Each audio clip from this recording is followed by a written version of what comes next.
If you're just hopping on, we are looking forward to this session today. We haven't talked about upgrades for a while, and as I understand it, there's just a few folks out there in the community doing upgrades, and so always good to get a good refresher. Make sure that you are learning from the lessons of others in the community, and trying to make that as much of a successful initiative as you can. I wanted to go through just a quick update with your user group. As always, we're trying to do a lot and continue to improve your membership benefits and resources and content and so forth and what's going on in the community.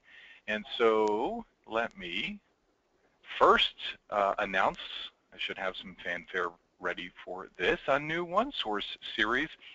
Our series have proved popular in the past. Go ahead and get this on your calendar. We like to bottle up a bunch of webinars around a specific topic, and gosh, there's been a lot on mobility over the past year. We thought, hey, let's condense that down and really try to cover as much of the gamut in a short span as we can. So you can see we have these webinars scheduled over the course of the next 8 weeks or so.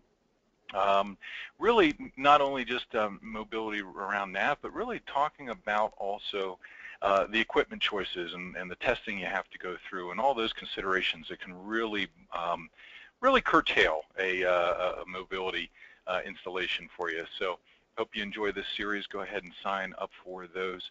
And of course, if you have a conflict on one of those sessions, we record all our sessions. You'll get an automated email notifying you when that recording is available, and you can catch up. In addition, we have, of course, our regularly scheduled programming coming up in the next couple of weeks leading up to Summit, and you can see a nice variety there. I do want you to take advantage next week of that Q&A with Microsoft MVPs. This is just an open panel. Just about anything goes, well, I should say anything related to NAV, and a great opportunity to really pick the brains of some of the incredible thought leaders in our community, and some of the most deeply experienced folks as well. So do take advantage of that. And we also have a nice range of add-on solutions coming up on September 28th, a very quick hit just survey of the solutions and services that are out there in the community to extend your NAV application. And we are still making our way through our Monday morning sales meetings. These are like 10, 15-minute webinars, really helping your sales team use NAV and the sales support teams really take advantage of a lot of the functionality that's already in there. And so hopefully you are enjoying that series, but do sign up for those, and of course we're recording them as well. As always, want you to spread the love across the universe, and so when you see a webinar that you're particularly excited about, go ahead and use those social media buttons to share, as well as let us know if you have questions before or afterwards. Love to have some questions to start off the webinar. Always interested in continuing the learning afterwards as well. And if you needed some more learning opportunities, we have, as you can see, financial reporting coming up, and then continuing our development series as well. We do limit seats in the class for this, even though it's from your desk, but we do reserve only a finite number, so sign up as soon as you see those advertised. And I want to make sure everybody's plugged into your local user group, and as always, if you don't see one, let us know and we'll get one started. We're getting a couple off the ground very recently, and just terrific success story over the past year here, and a lot of folks taking part in this. Always good to get together and share stories with folks face to face. And speaking of face to face, oh, I don't have my Summit slide here, but if you haven't registered for Summit, there is still time. I got to tell you though, it's coming quick, so do get registered, make your arrangements. We'll be in Reno in what is it, 25 days, I think. It's just coming amazingly quick. We are over 600 registrations already, so it's going to be a good time and a fun event. So I hope you can make it there. All right, in terms of handling questions, if you joined after we started, I wanted to let you know that we're going to run through the presentation today and save the questions to the end. 2 ways to handle your questions then, and I do hope you take advantage and ask a lot of questions. One, as it comes across your mind, go ahead and type it into the GoToWebinar panel, and I'll read those out for you at the end. Or When we get to the designated time, then you can raise your hand, and I will unmute you, and then you can ask the old-fashioned way, which is always good too. All right. Hey, with that, I'd like to introduce Blair and Trevor from Catapult. I love hearing these guys talk. They have some great concepts around project management. I'm kind of formally trained in that, and really like a lot of their approaches, and always thankful when they can spend some time with us, and in particular talk about upgrades and make sure that we're on the right track with that. So guys, thank you very much for joining today, and really appreciate you spending the time to prepare this. Looking forward to seeing you guys do this at Summit as well. And with that, Trevor, let me go ahead and pass the presentation rights over to you, and you should be good to go. Okay, so I'm just going to get this up and running here for you guys. Let me just kind of already seen this slide here. So my name is Trevor Tyre, and also on the call as well as Blair. And there's our ugly mugs there for you. And I'll just kind of quickly introduce myself, and then I'll let Blair introduce himself as well. I'm a bit of an accidental project manager in the sense that I come from a background of HR management and organizational learning. And so what you're going to see sort of those kind of two things sort of float through this presentation, where I'm not so focused on the kind of the technical side of project management. I think most people actually are quite comfortable with that. It's more on sort of the soft skills of project management, where I think many of our projects kind of fall down. So you'll see that sort of philosophy sort of kind of move through this presentation. And Blair, anything to kind of introduce yourself? Yeah, my name is Blair Hurlbut, and I'm ERP team lead at Catapult. I've been working with NAV for about 10 years now. I did work on the client side for a number of years, helping in the selection and implementation process for a post-secondary in Alberta, Canada. And then I came over to the partner channel and have been working with Base NAV for, I guess, 3.5 years now, along with using lots of ISVs within NAV too. And Trevor and I have been working together for 10 years now. We both worked at that not-for-profit in Alberta, and we worked on other endeavors throughout the years. So we have a pretty tight rapport, and I think we fundamentally agree on a lot of the same concepts within the project management side of. Okay, so that's us, and let's just kind of jump into this. So before we kind of get into the kind of the 5 kind of points that we are wanting to cover, there's a bit of a different philosophy that we use at Catapult around project management, and I think it just kind of highlights some of the things to think about when kind of going into an upgrade or a re-implementation. And the first thing that we think about when we're going into a project is that it's a collaborative approach when we're sort of building the plan with the client. And rather than kind of stepping into a project and dictating what the schedule is, what you're going to see as we kind of go through sort of the presentation is that we build a team, and through that team of both client and partner, we will build the project plan together. Another piece around this that Blair and I have found some really good successes is allowing the partner, in that case us, to really learn the business before getting into the meaty details of an upgrade project. And I'll kind of talk you through that. That's one of our main points, but I'll kind of leave that for a little bit later. But learning the business before getting into the main project is really important for us. We also take an end user view rather than a product view. And it's really easy for people to kind of get really focused on the cool things that NAV can do, the customizations that you can do within NAV, and not really take into account how the end user is actually going to use this product in the long run. And we find that when we're in our planning meetings or when we're in our project meetings, we often have to take a step back and say, well, how is this product actually going to get used? How are the users, when they're sitting at their keyboard, actually going to use this? And sometimes we need to kind of re-engineer sort of the way we think about projects and the way we think about upgrades. And the last piece, and I'll talk a little bit about this later on, because I find that it's probably one of the biggest risks within a project is around communication, and this is my HR background kind of floating in here, so I apologize if that kind of floats in a little bit too much, but we really focus on efficient communication and get away from just focusing in on task lists and making sure we're ticking boxes and getting tasks done.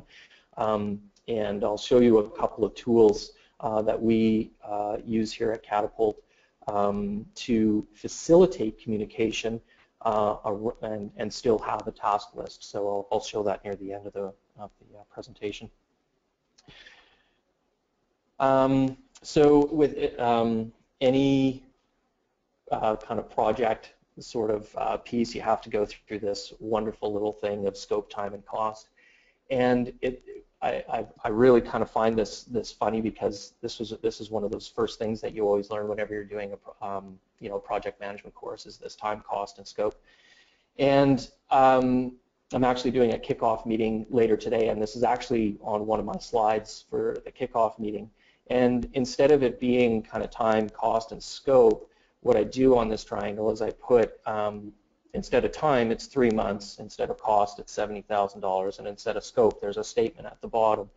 And when we're doing our kickoff meeting, I just throw this up on the screen, and we actually have a discussion around this, because as soon as it's front and center for people, you actually can have some discussions around it. And what I find is that later on, there will be a time in any project where something happens. Scope will get changed, or cost will get, something around cost will happen.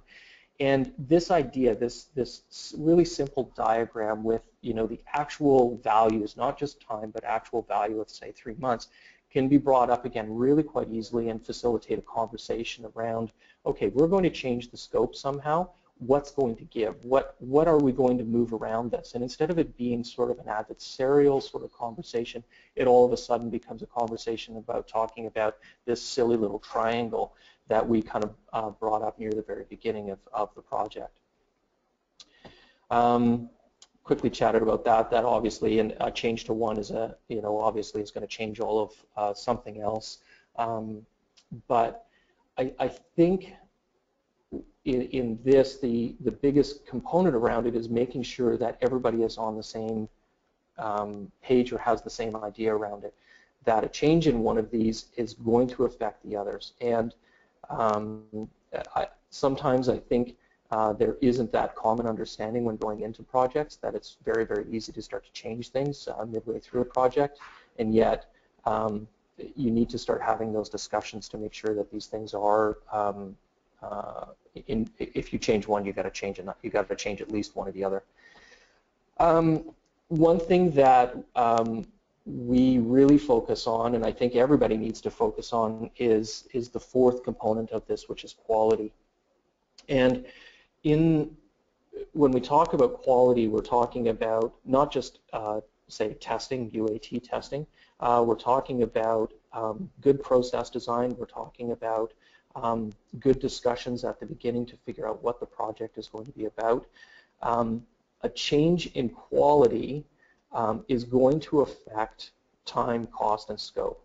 So if we have garbage processes going in, it is going to change fundamentally this triangle and kind of make it into a bit of a hybrid sort of thing, because it will affect time. It's definitely going to affect cost, and ultimately is going to kill our scope.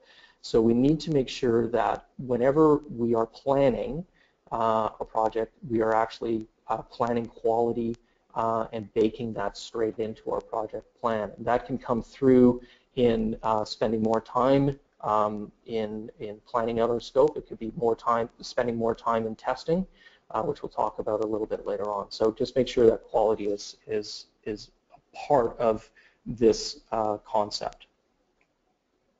Okay, so the 5 key points. I know you've all been waiting patiently for this. What are the 5 key points?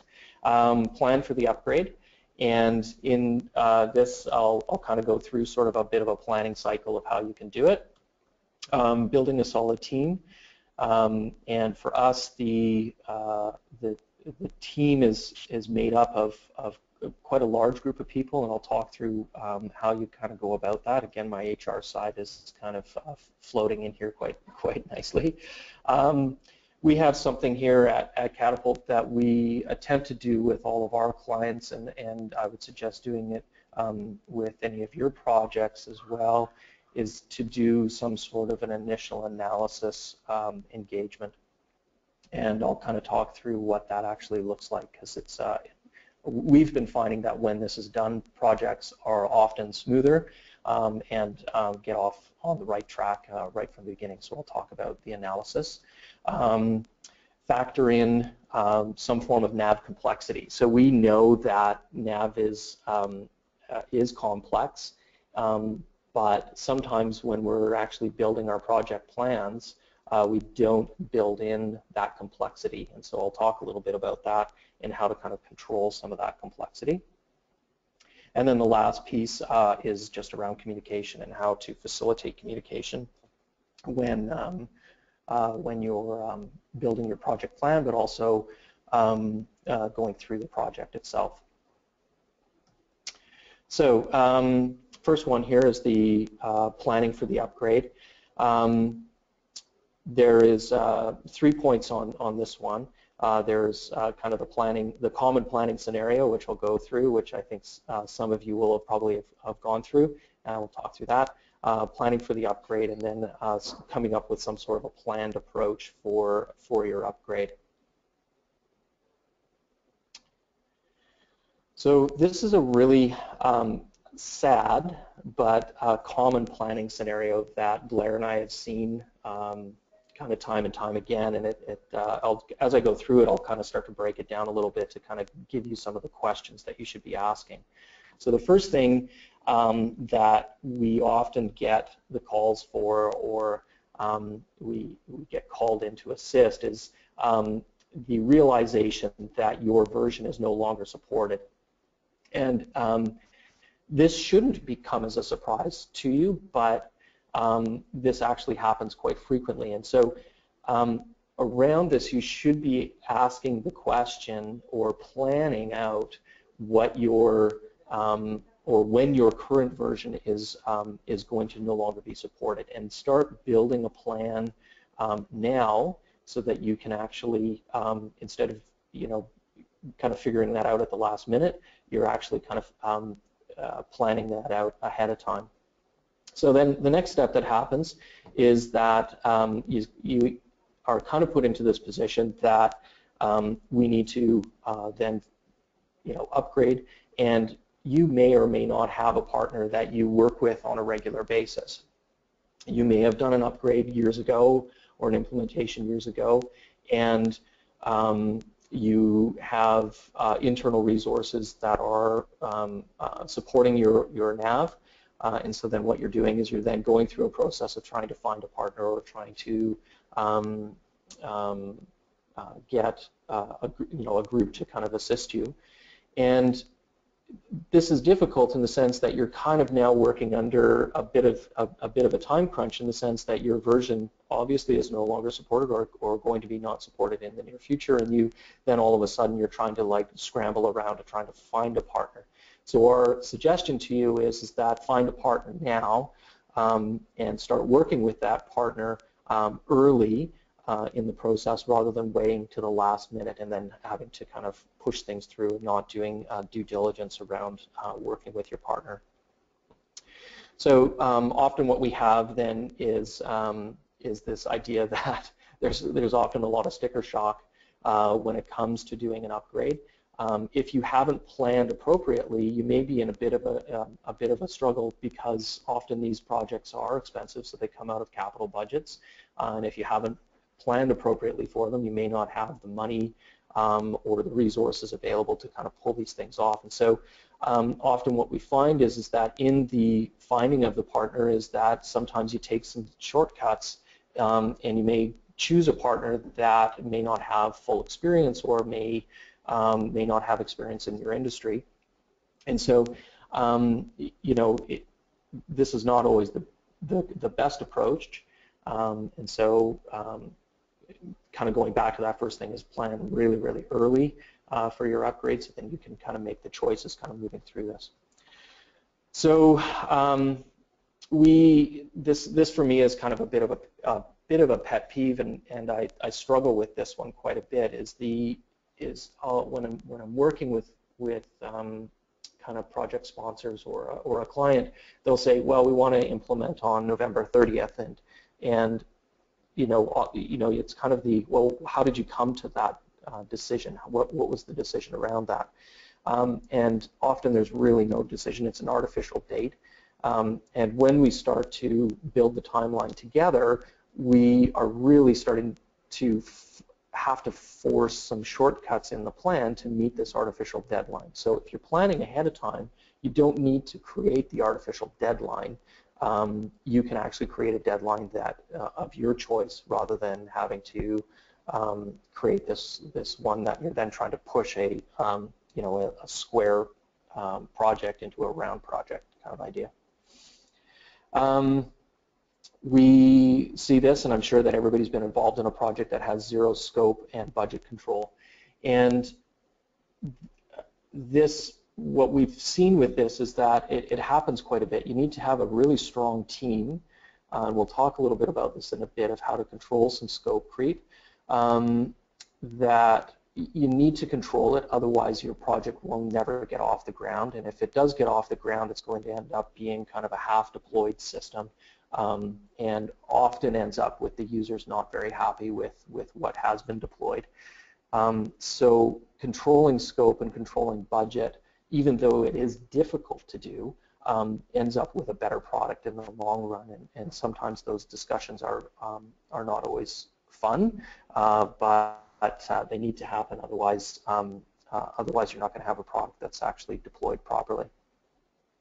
Okay, so Blair and I kind of chatted a little bit about this slide here, because you really want to be deciding sort of what do I want to do. Do I upgrade, or do I do a re-implementation, a full re-implementation? And really what this comes down to is that how many versions are you jumping? Are you jumping a singular version, which is absolutely fantastic. We love it when you plan out a nice long timeline so that you're making a one version jump. That's absolutely fantastic. Or are you doing multiple versions, which would then kind of almost push you into the re-implementation phase. And then another component is kind of making that decision around, does your system have some customization? So we know that every system is going to have, or every NAV system is going to have customizations. That's just the lay of the land. It's going to have it. But do you have a lot, or do you have just a few? And that's going to determine whether you're going to do an upgrade or re-implementation. And then the last piece around this, do you have significant business changes? Now those changes could be processes, or they could be business changes, such as, you're adding a new company, maybe you're splitting off a company, maybe you're adding manufacturing to your business, those sorts of things. And then in which case, if you're doing major changes to your system, you may want to look at a re-implementation. And the reason why we kind of break these two things up is that an upgrade tends to be less costly, can be done without a lot of fanfare, There obviously is still going to be a project around it. It's still going to be complex, but it's certainly not as complex as a re-implementation. If you leave it for a long period of time, you're going to be forcing yourself into a re-implementation. So what we suggest you do is you build a timeline, and I'll talk about this in a moment, but build a timeline, and you're actually building in your upgrade. So work with your partner to say, well, what are the when are the next upgrades happening, and start to plan those into your capital budget, start planning those into your IT plans, so that instead of you skipping these upgrades and forcing yourself into a re-implementation, you're actually doing these small little jumps as you go along, and they tend to be less costly and less onerous on the end users. So it's a bit of a planning exercise for you. So just kind of briefly spoke about this just now, is work with your partner and build a long-range plan or a long-range timeline that includes your updates in it. We will often sit in with our clients that we have kind of managed services or support agreements with, and we'll talk with them as we're kind of having sort of regular discussions with them about the upgrades and when those upgrades are going to be happening, because we just keep it fresh in their mind. But for you, it's really, really important to not get into that position where you're all of a sudden surprised when something isn't supported, or if you're and then being forced to actually upgrade, which is never a good position to be in. When you're planning your approach, there's a couple of things to keep in mind or to consider, and the first thing is always consider the end user. What is going to be the impact on the end user? Is it better to do small little jumps, such as an upgrade, or is it better to do these big shock treatments, which is what sometimes some of these re-implementations are, where it can be kind of shocking because the whole interface has changed, and so now you're doing some really, really large training exercises with your staff. So keep the end user in mind while you're planning these things. Sometimes it's difficult because it's a lot of these decisions are made through budgetary pieces, but work with your partner to make sure that that you can keep things in budget, but you're also not really impacting your end users in the long run.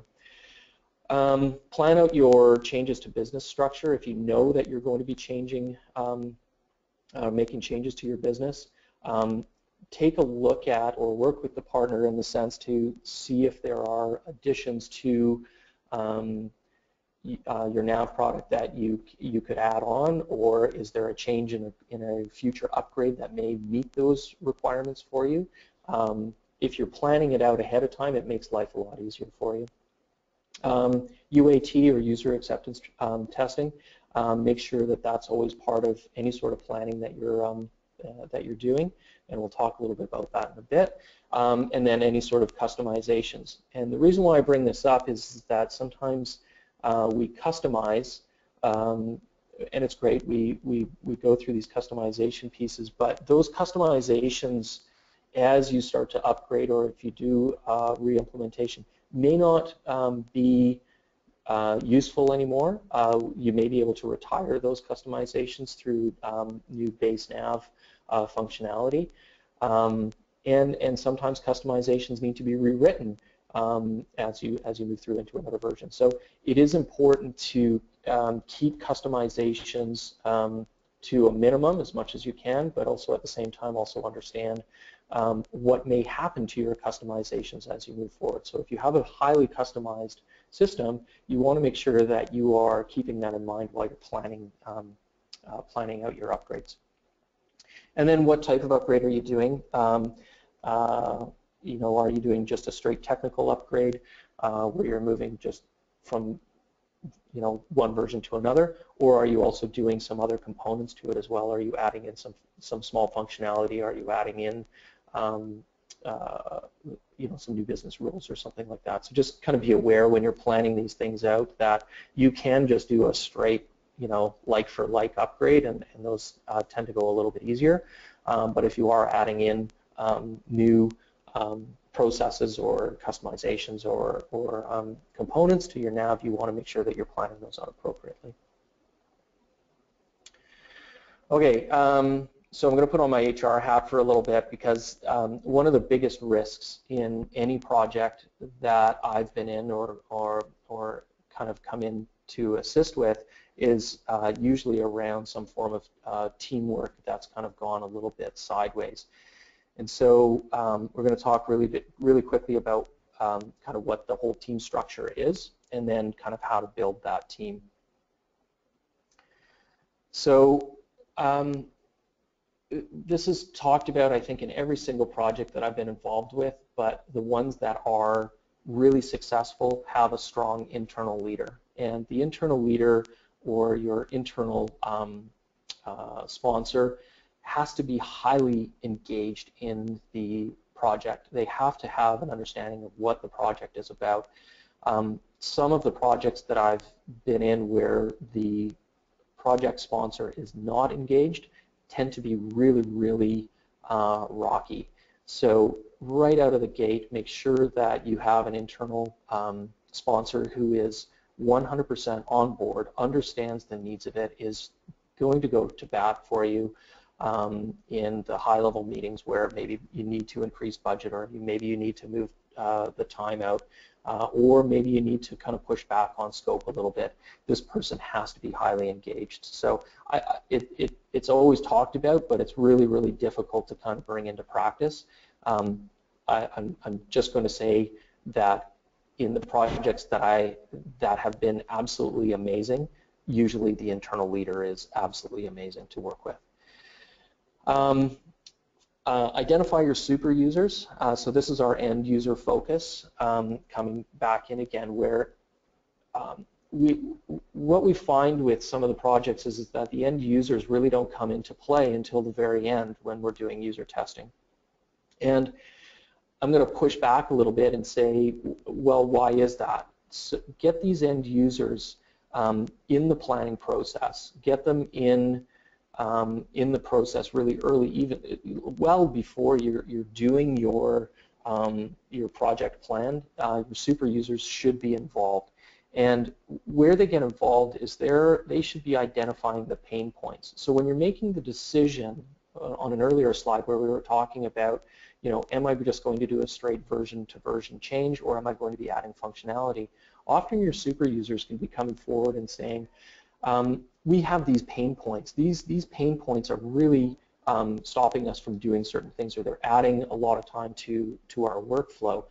And so work with your super users all the time. Keep them really engaged in the product and how the product is growing.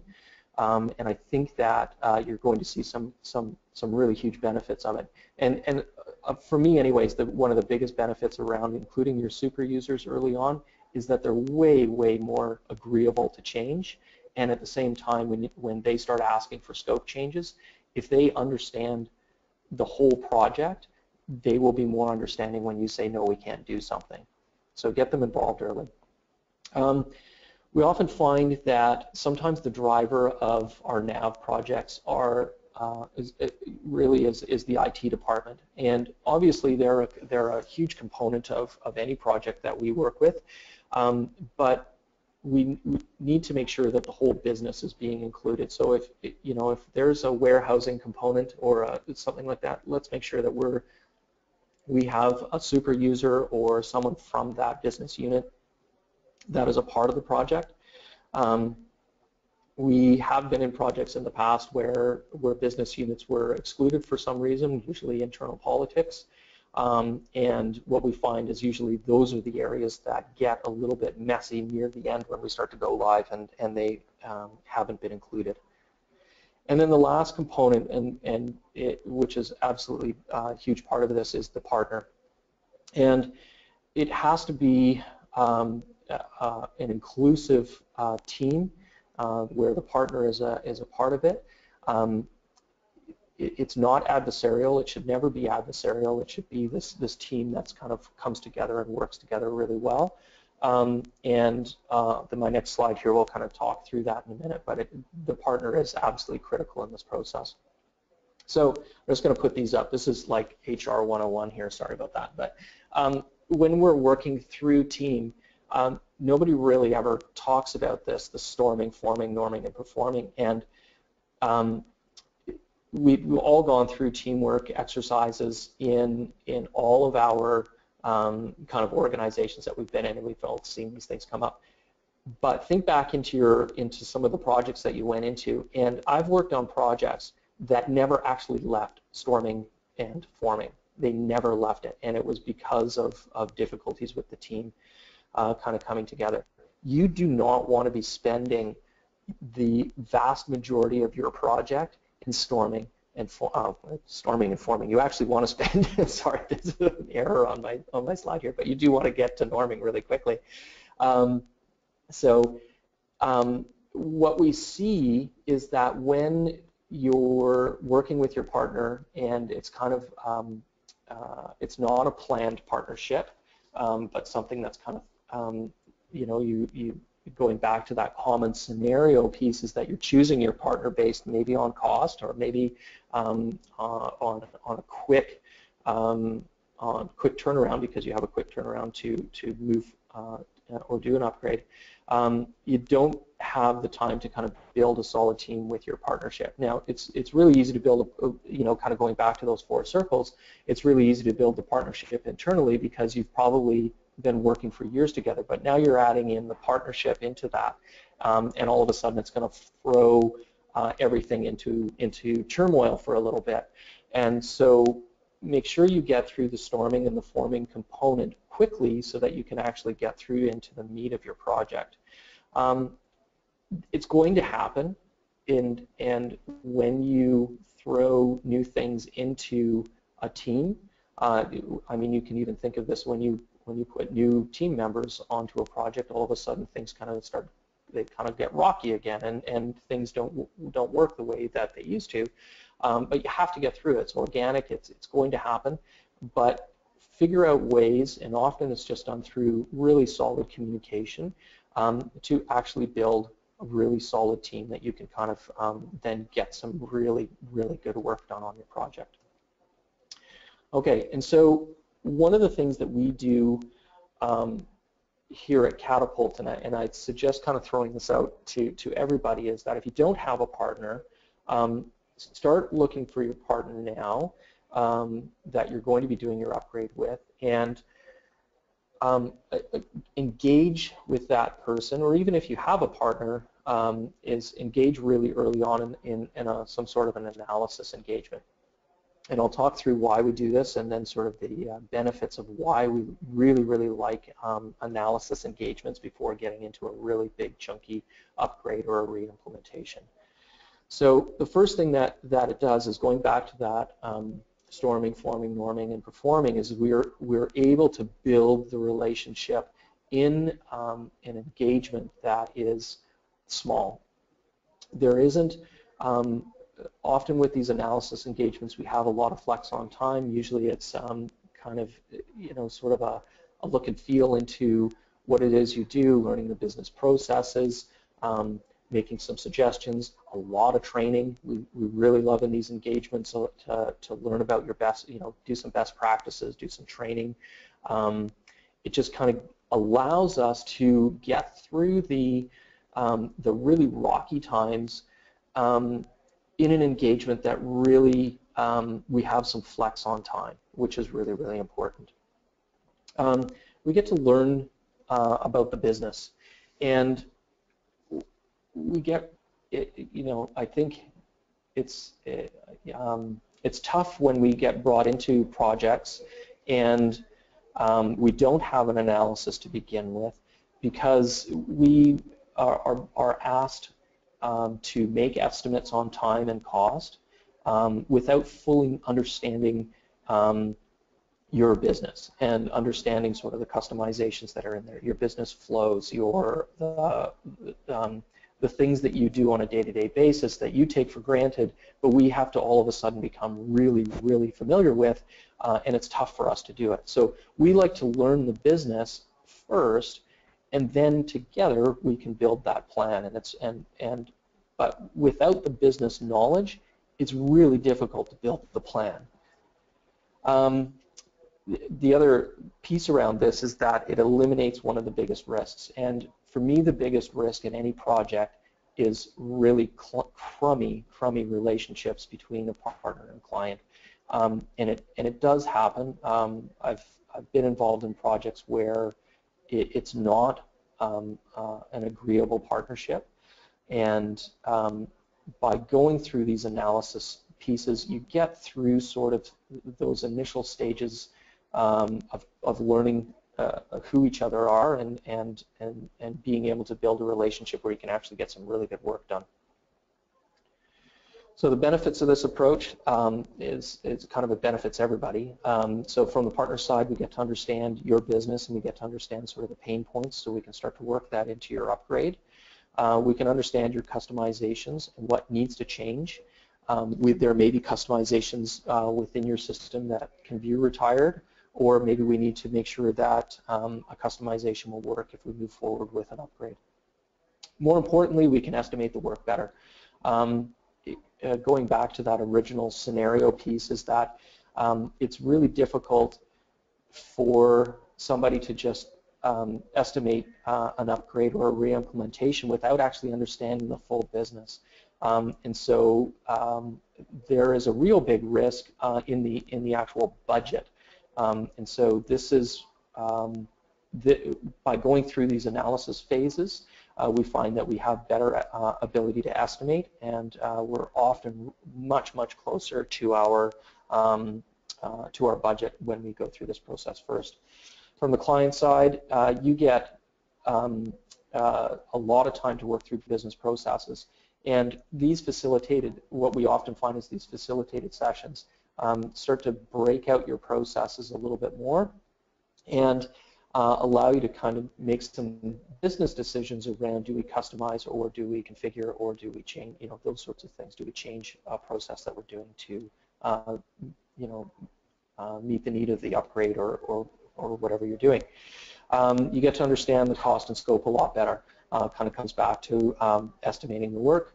And you can start to make some decisions about what's in and out of scope. And this is really important because as you're going through these analysis pieces, you can start to really understand what you're going to be able to do and what you're not going to be able to do. And you can start to do some long-range planning, which I think is really important. We've kind of spoken about that a few times. Together we get to build a common goal and a common kind of idea of what the end goal is going to look like. We obviously get to build a much more solid team. And the one thing that I haven't talked about here is you get to work through some project processes. And I am a really process-driven person, but I like processes that are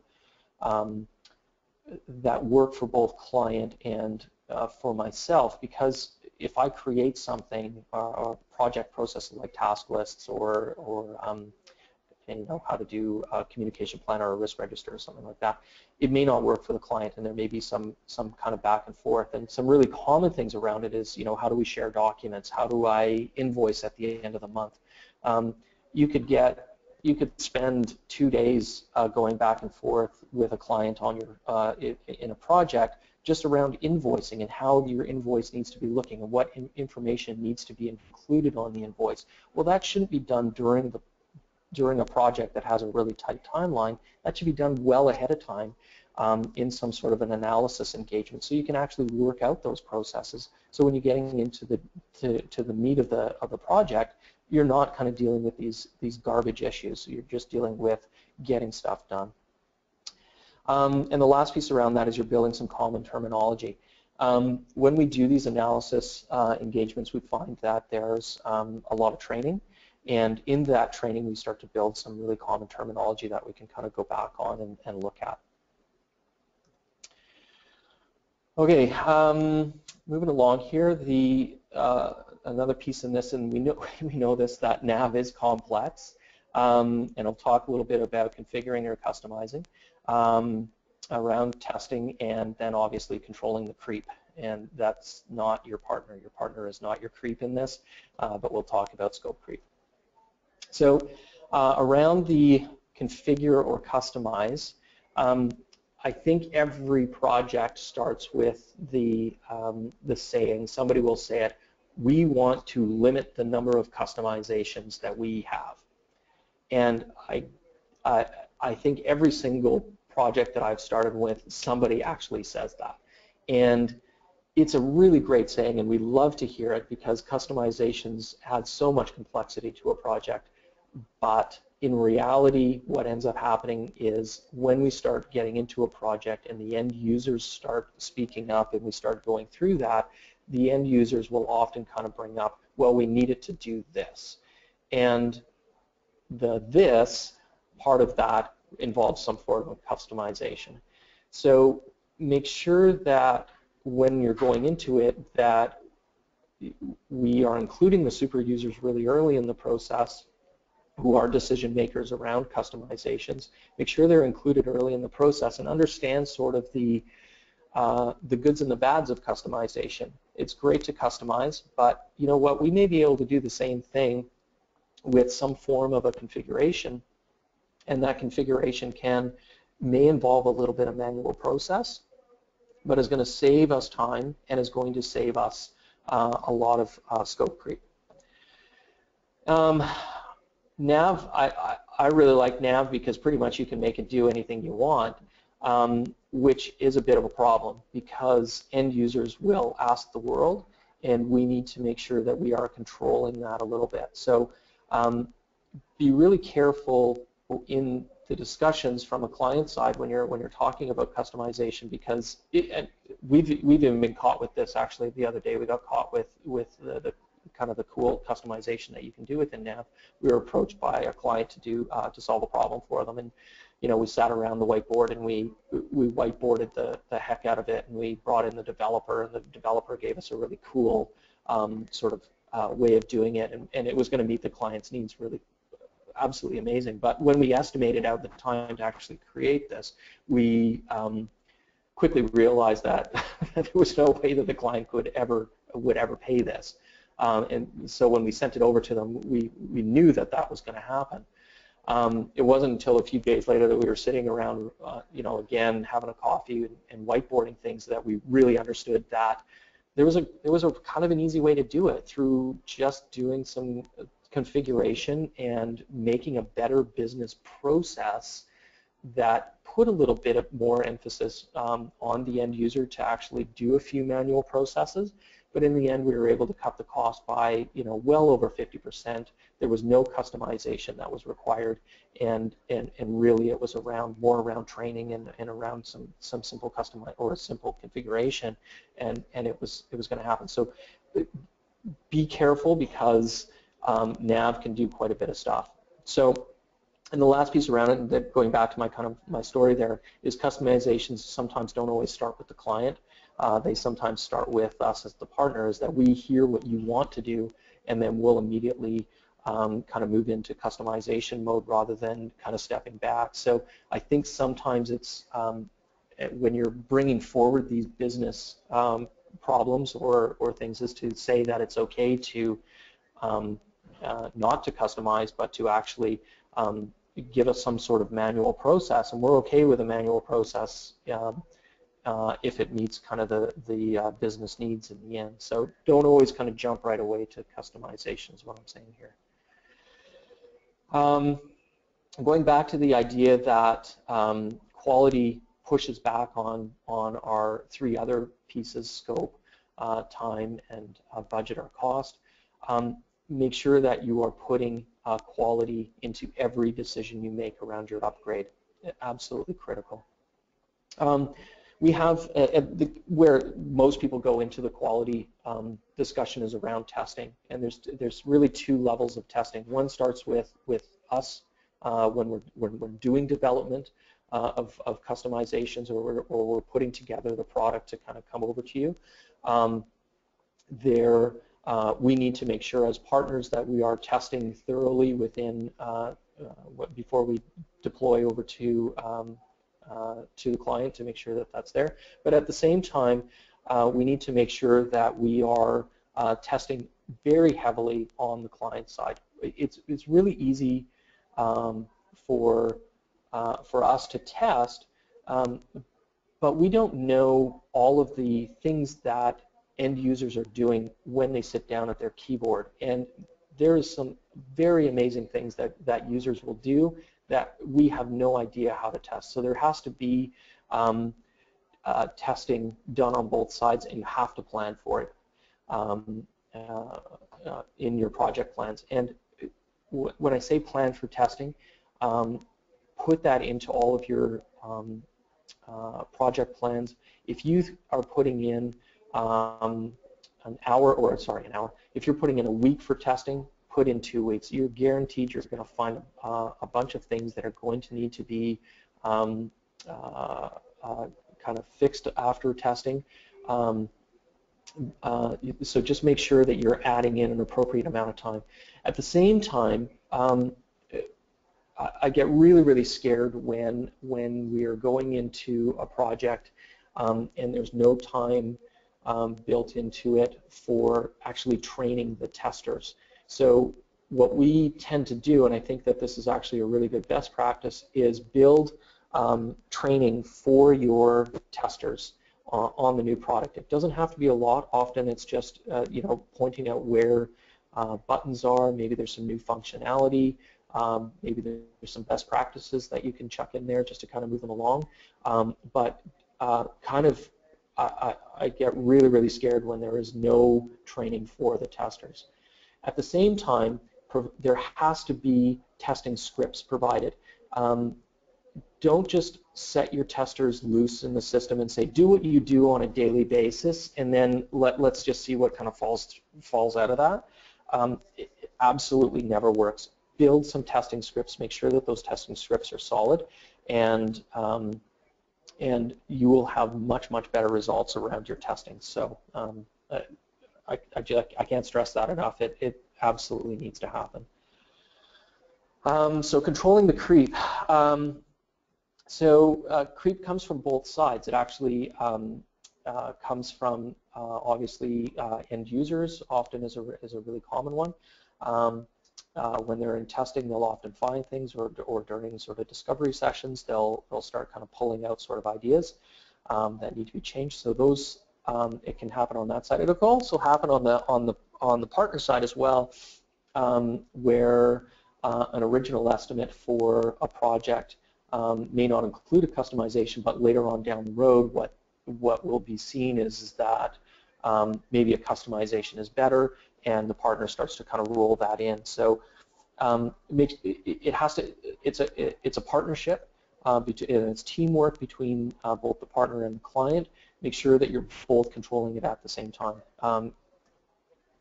In this, communication is absolutely critical, and this is why we really like the analysis engagements to work through those communication and work through those teamwork pieces, because it's really easy to cry foul around scope, but then it's really all of a sudden you don't want it to be a conversation that is adversarial. You want to have some really good conversations around scope creep. And what we find when we have really strong communication with the client is they're really interesting conversations around scope. So as an example, we have actually one client that we absolutely love working with, and whenever there's something that kind of looks like it might be out of scope, he's the first person to kind of bring it up, and often the email will be, hey, I think this is out of scope, but I'm going to ask anyways. And this is that just shows that somewhere along the line we built this great relationship and this great communication that it's really it's not an adversarial conversation. It's like, hey, let's just talk through this and what do we need to do to make this work. So the thing that we love to do is build an out, and I'll talk about the out in a minute, into all of your projects. And the out is, it can be one of two things. It could be a phase 2 to your project, or it could be some sort of a managed service or a support agreement. And so what this allows you to do, the out, is that you could be going through sort of user testing. This is a really common scenario. User testing, users see some new functionality and they absolutely love it, which is great. We love it when they start getting excited about new functionality. And but what they start doing right at the last minute when they're in user testing is they start asking for new functionality and or for an enhancement. And instead of taking that and getting stressed about that, what we do is that we have this out, and it's either a planned phase 2, and it could be really, really small. It could be just, you know, a couple of months after go live, we're going to do 60 hours worth of work for enhancements, or it's a service agreement where, you know, there's a monthly amount of work that's done. What you can do is take those great enhancements that end users are bringing forward and say, you know what, that's a great idea. We're just going to park it over here, and we're going to take care of that, but we're going to take care of that once we go live. It's not forgotten, and at the end of the go live, what we do is we sit down with the project team and say, okay, so now let's prioritize all of these great ideas that came out during the project that we weren't able to include in scope, and let's work through those. And we have a phase 2, or we have a service agreement or a support agreement afterwards to work through those things. And it's absolutely amazing. It's a great tool for any project to control your scope creep, and I think it's a great thing that you guys should start to think about. Okay, the last piece here, we're getting really close to the end here, is around communication. I'll talk really quickly about kickoff meetings, about planning to communicate and why that's important, and then the last piece is is a communication tool that we use. Okay, so I often see this, and it wasn't until a few years ago that I started to really kind of get really excited about kickoff meetings. I really love kickoff meetings to projects. It's kind of that starting point, gets people excited. But I get really scared when I see kickoff meetings that don't include all of the key people, where we're not meeting, or the entire project team is not kind of coming together. So when I say kickoff meetings, there's actually 3 kickoff meetings that usually have to happen for a project. There's kickoff meetings on the partner side, so at Catapult we bring in the team that's going to be working on it. We talk about the project, we talk about, you know, we whiteboard it out, we start getting excited about what's going to happen and some general timelines, but at this point in time we may not have timelines, but really just getting people excited and getting a common goal. On the client side, it needs to happen as well. Bring the team together. I love being invited to those internal meetings because I get to really start to gel with the group. If I haven't met them before, I get to really start to understand them. Those face-to-face are really important. But then the last kickoff meeting is bringing everybody together. Now, it doesn't have to be the entire partner team, but it really has to be a good representation of the partner team. Who's going to be your consultant? Who's going to be your project manager? Maybe there's the salesperson there that's doing the handoff.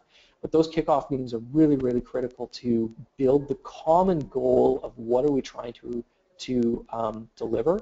And in those kickoff meetings, what I find is really, really critical is actually start having some discussions around communication and around what our communication plan is, and not be afraid about having those conversations about what it's going to look like.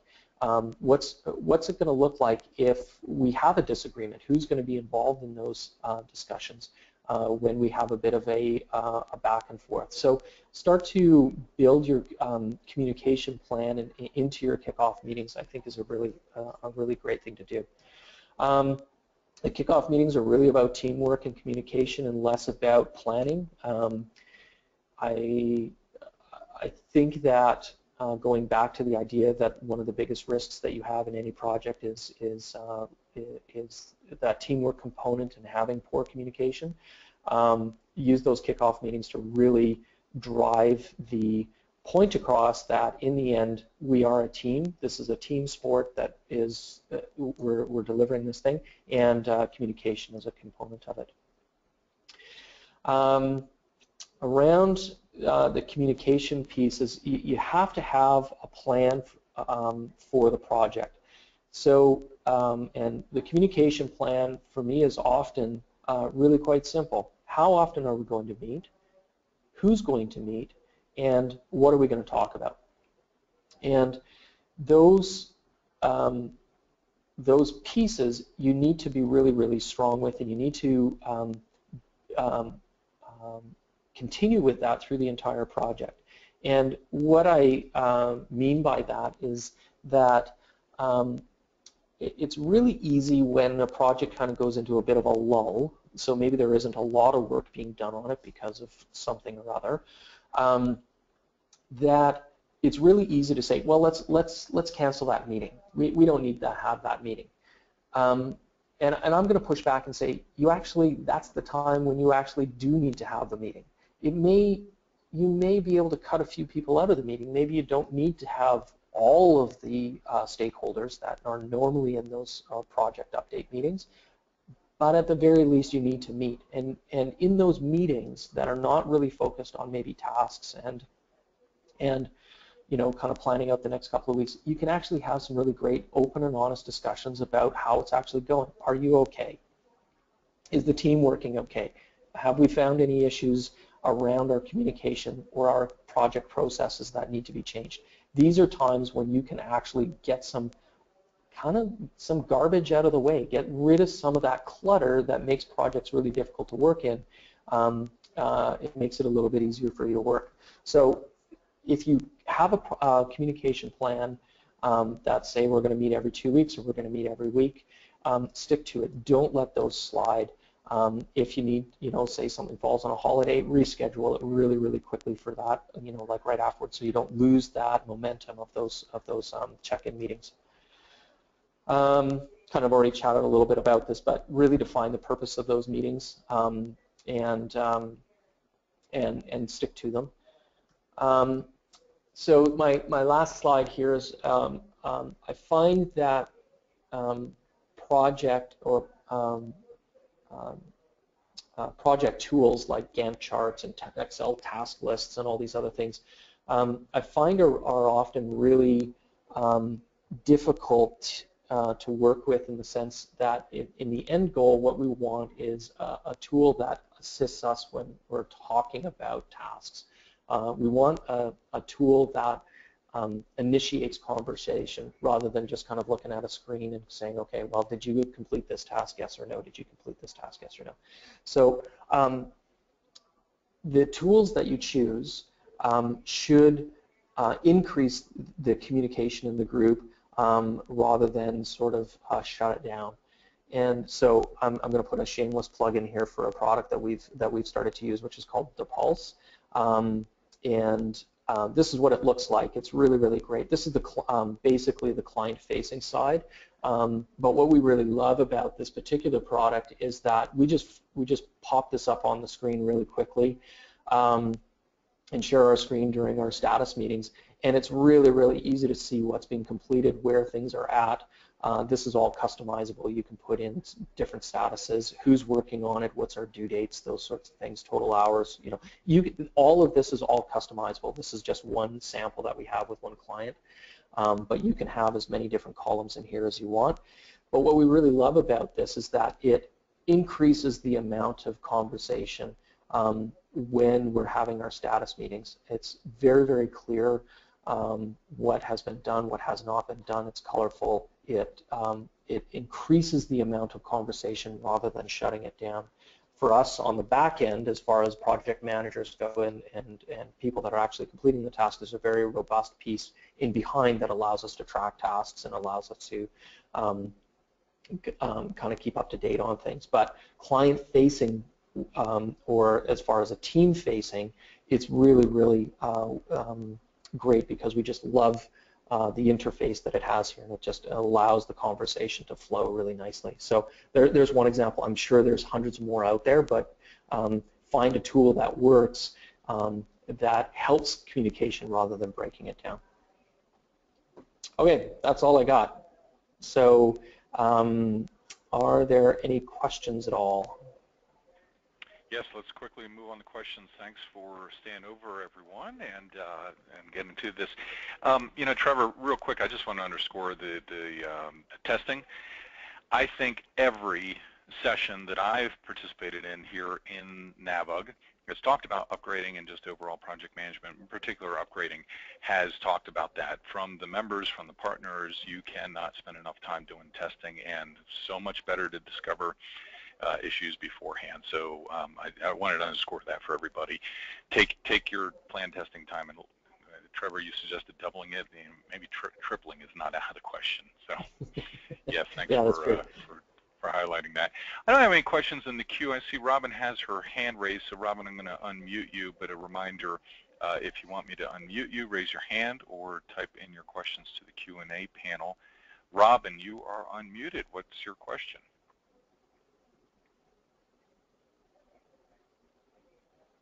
Robin? Maybe she doesn't have a mic, but if you do have a question, Robin, go ahead and ask, or if you want to type it in, I'll be happy to read it out for you. Sorry. I don't hear anything from Robin's end. So, gosh, I find it shocking there are no questions. But maybe people are reeling and busy replanning their projects. Julie has a question. Thank you, Julie. Are there any existing tools that would help provide us with specific testing areas? For example, the term discount testing for AR or AP. Oh, yeah. Blair, do you want to jump on that one?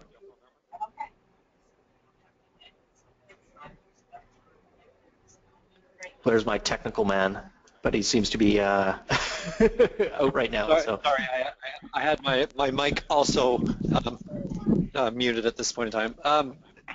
Typically, what we recommend for people to build a checklist is really run through a list of what are the day-to-day activities that you do in each of those areas, because some people might only run check runs on a weekly basis.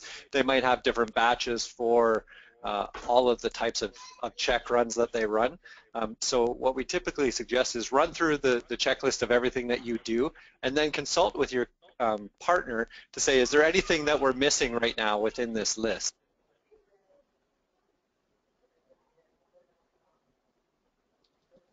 And probably, I'll venture to say that there's no silver bullet that anyone has found so far. It just takes old-fashioned getting those subject matter experts, those key stakeholders, the key super users on the keyboards, banging away, trying different scenarios, and bringing to bear their experience in terms of how your business operates, right? And thinking about those exceptions and really making sure that those are flushed out.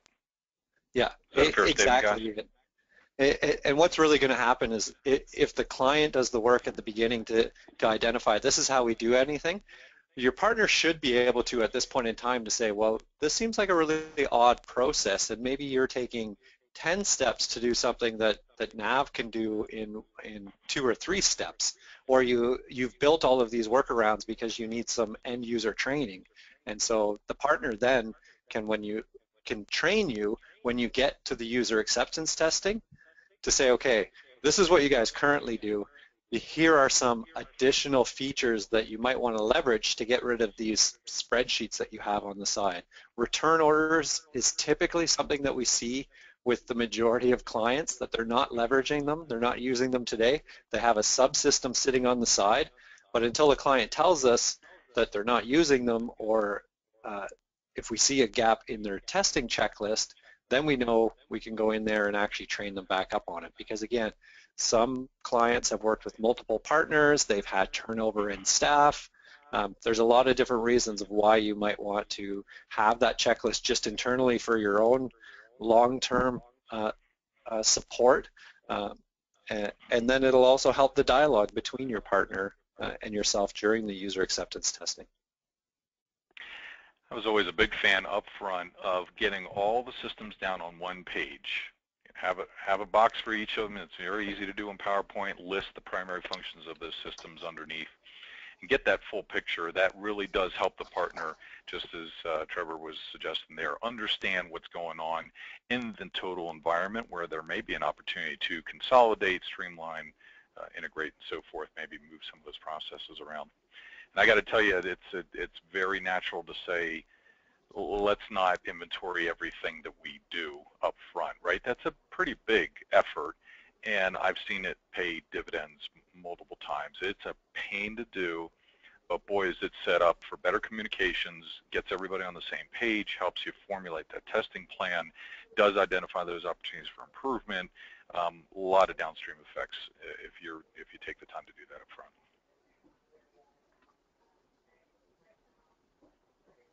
Okay, let's call for questions.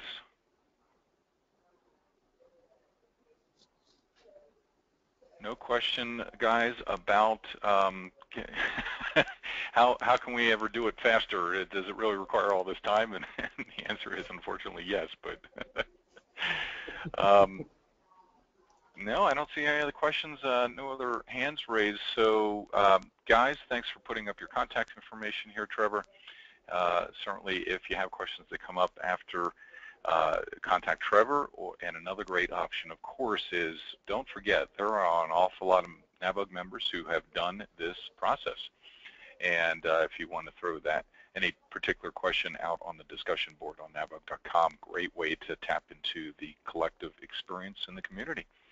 So folks, thank you for joining Trevor and Blair. Again, thanks very much for presenting this. Looking forward to the session at Summit, and certainly for all your support with the community. Great, thank you guys. All right, everyone, we did record it. If there's somebody on your team that would benefit from diving into project management and planning, proper planning for an upgrade, please share that recording. You'll get an email when that's available. Otherwise, we will see you on a webinar very soon. But for now, have a great rest of your afternoon. Bye for now. Thanks, Mark.